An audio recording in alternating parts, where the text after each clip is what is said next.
News 19 और आज का मतदाता टीवी में चार्टर्ड अकाउंटेंट मनीष गोयल जी आपका स्वागत है।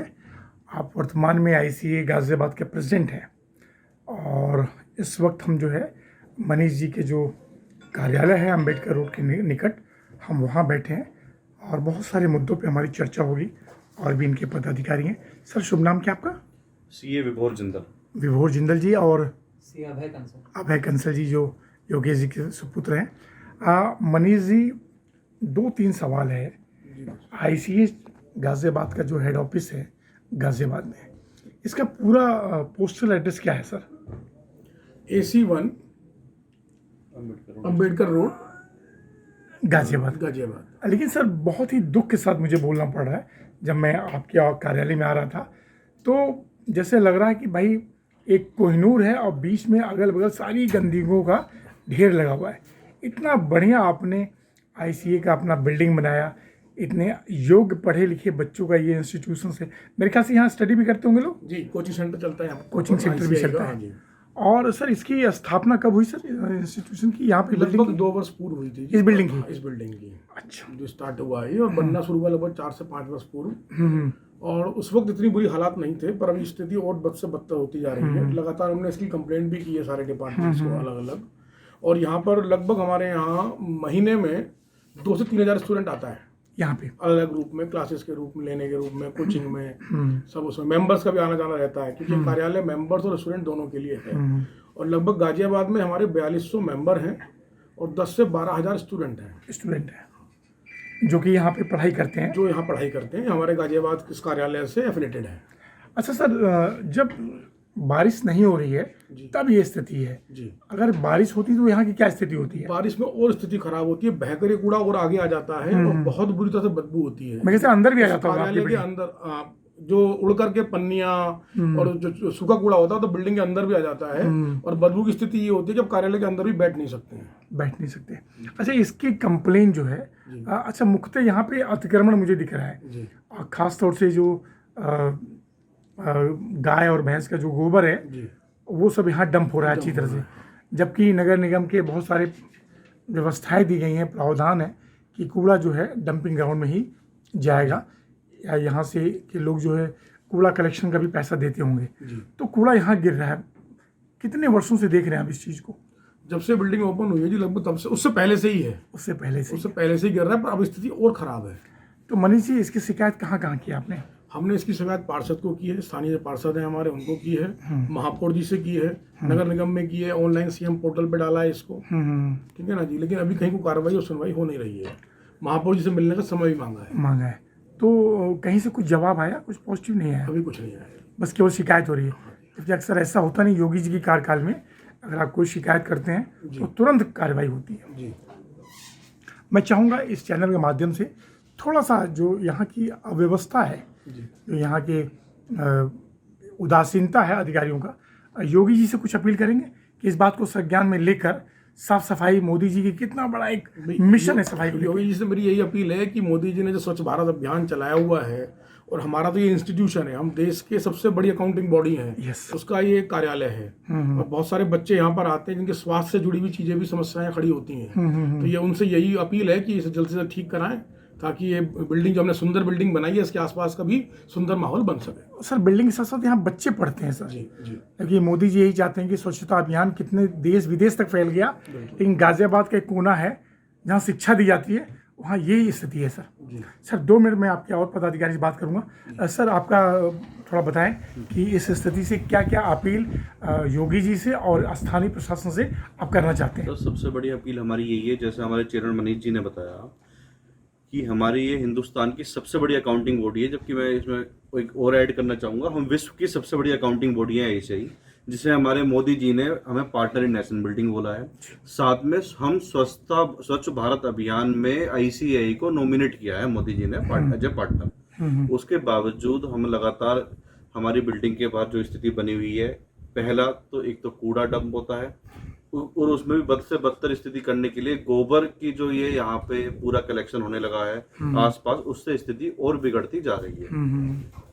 तो इसके बाद मेरी अपील सिर्फ इतनी है कि जल्दी से जल्दी सफाई की जाए यहाँ पे, ताकि क्योंकि मैं स्टूडेंट्स कमेटी का चेयरमैन हूँ, कभी जैसे मनीष जी 2 से 3 हजार बच्चे हर महीने यहाँ पे पढ़ने आते हैं जी। तो जिसकी वजह से ना तो केवल इनकन्वीनियंस बल्कि स्वास्थ्य संबंधित बीमारियां भी बच्चों को हो सकती हैं, जिसके लिए हमने सीएमओ साहब को भी जो है हमने अवगत कराया है और कंप्लेंट की है कि स्वास्थ्य संबंधी बीमारियां बच्चों को भी इससे हो सकती हैं लगातार, बहुत जो बड़े स्थिति स्तर बनेगी। पे बहुत बड़े, डेंगू हो सकता है, बिल्कुल सर, उसका कोई इलाज नहीं। अगर प्लेटलेट गिर जाए या घट जाए बिल्कुल। तो एक तरह बिल्कुल से ठीक एक है। हुनर प्रतिभा समाप्त हो जाएगा वो सर। भी एक ऐसी समस्या मुझे ऐसा लगता है जिसका समाधान पॉसिबल है यदि तरीके से सही जगह पे कूड़े को डंप किया जाए तो इसका समाधान हो सकता है। और बच्चे और हमारे जो students and member, Ghaziabad branch जो हमारे इसमें 10,000 स्टूडेंट्स हैं लगभग, और लगभग 5,000 सीए मेंबर्स हैं, तो 15,000 लोग जो इस बिल्डिंग से जुड़े हुए हैं, उन लोगों के स्वास्थ्य पे जो दुष्प्रभाव पड़ रहा है वो दूर हो सकता है यदि हमारी बात को संज्ञान में लिया जाए तो। ये बहुत आवश्यक है। जहाँ तक मेरा हमारे जो न्यूज़पेपर का पूरा सहयोग रहेगा कि इस चीज़ को जल्दी से जल्दी दूर किया जाए जिससे विद्यार्थियों का भविष्य उज्जवल हो। सर कंसल जी कुछ आप बोलना चाहेंगे? थोड़ा लाउड बोलिएगा सर। जहाँ तक है सारे पॉइंट्स चेयरमैन साहब और अपील कर दीजिए। गौर जी ने कवर कर दिए हैं। बस मेरी जो भी इस वीडियो को देख रहे हैं उनसे ये अपील है कि हमारी समस्या का जल्दी से जल्दी समाधान हो सके, जिससे कि हमारे बच्चे सुरक्षित रहें, हमारे मेंबर सुरक्षित रहें और हम अच्छे वातावरण में काम कर सकें, बच्चों को ये चीज़ें बता सकें। Thank you sir. Manish ji, अंतिम सवाल था, थोड़ा सा हटके था। इस बात को ज़रूर प्रशासन और योगी जी इस पर ध्यान देंगे। हमारे मोदी जी का जो कार्यकाल है या काम करने का तरीका है, जैसे अभी G20 समूह हुआ अभी कुछ दिन पूर्व, और आपने देखा होगा कि 29 देश के राष्ट्राध्यक्षों ने, अरे मोदी जी का जो कार्यकाल है या काम करने का तरीका है, जैसे अभी G20 समूह हुआ अभी कुछ दिन पूर्व, और आपने देखा होगा कि 29 देश के राष्ट्राध्यक्षों ने एक साथ राष्ट्रपिता महात्मा गांधी पर श्रद्धासुमन अर्पित किए। कुछ बोलना चाहेंगे? स्वर्णिम काल है भारत का, ये जो मोदी जी का युग है, ये मोदी युग है और ये स्वर्णिम काल है और लगता है कि अभूतपूर्व है। और मेरा काफ़ी विदेश आना जाना रहता है, तो मैंने विदेशों में जो भारत की स्थितियां बदलते देखी हैं पिछले 10 वर्षों में, वो अभूतपूर्व हैं। और जो हम कनाडा के विरुद्ध भी इतनी मजबूती से खड़े हो पाए, ये मोदी जी के कार्यकाल और कूटनीति की वजह से ही है कि हम इतनी मजबूती से देश विदेश में अपना पक्ष रख पा रहे हैं। और अभी जब प्रेजेंटली इजराइल और फिलिस्तीन की स्थिति बनी हुई है, उसमें जिस तरह से भारत ने अपना रुख एकदम साफ रखा है, क्लियर रुख रखा है, ये भी उनकी कूटनीति का ही नतीजा है। मोदी जी को बहुत बहुत साधुवाद है इसके लिए और बहुत बहुत शुभकामनाएं। अंतिम सवाल, परसों मोदी जी गाजियाबाद आ रहे हैं रैपिड रेल का उद्घाटन करने के लिए, तो कितना फायदेमंद होगा गाजियाबाद में? तौर पर पूरे इसके लिए लाइफलाइन है ये, हमारे इस पूरी बेल्ट के लिए, मुरादनगर, दुहाई, मेरठ तक के लिए लाइफलाइन है। और अभी तक छोटा पार्ट इसका उद्घाटन हो रहा है, जल्दी सरकार इसका, और मेरे ख्याल से हम कल ही शाम मुझे उधर से आ रहा था तो मेरे एक मित्र मुझसे बोल रहे थे कि इतना तेजी से इसका काम हुआ है कि हम ये सोचने में भी अकल्पनीय है कि इतनी तेजी से काम हुआ है। हाँ, मोदी काल में कई वर्ष लग जाते हैं, लेकिन बहुत जल्दी काम थे, बहुत तेजी से काम हुआ है और ये पूरी लाइफलाइन बन के उभरेगी मेरठ और गाजियाबाद के बीच में। सबका डेवलपमेंट एक बराबर होगा, डेफिनेटली। Right sir. एक अंतिम सवाल एज ए चार्टर्ड अकाउंटेंट मैं पूछ रहा हूँ सर। बहुत ज़्यादा मान सम्मान गाजियाबाद में या पूरे विश्व में चार्टर्ड अकाउंटेंट दिया जाता है। चार्टर्ड अकाउंटेंट का वित्त मंत्री सीतारमन जी से कोई मांग है, चाहे वो GST को लेके, इनकम टैक्स को लेकर, किसी भी चीज़ को लेके? क्या ट्रिब्यूनल बनना चाहिए गाजियाबाद में?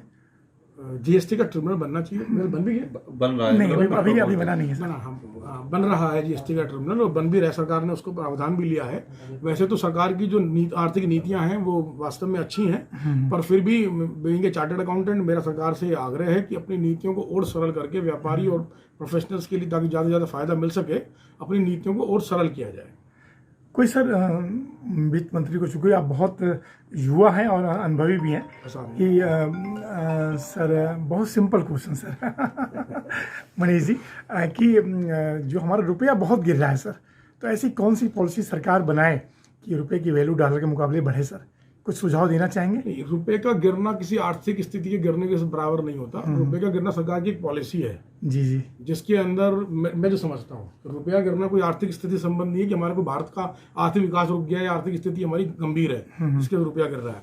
रुपया गिरना सरकार मॉनेटरी पॉलिसी इसलिए करती है क्योंकि जिससे आयात निर्यात का जो रेशो बैलेंस कर सके, अपने यहाँ मैन्युफैक्चरिंग को बढ़ावा दे सके। सर निर्यात कम हुआ तभी रुपये की वैल्यू गिर रही है, और लेकिन मैन्युफैक्चरिंग आ सके हमारे यहाँ।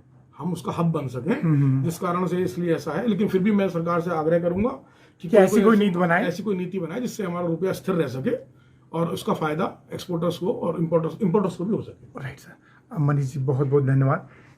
फिर किसी विषय पर मिलेंगे सर। सर ये मेरा बिल्कुल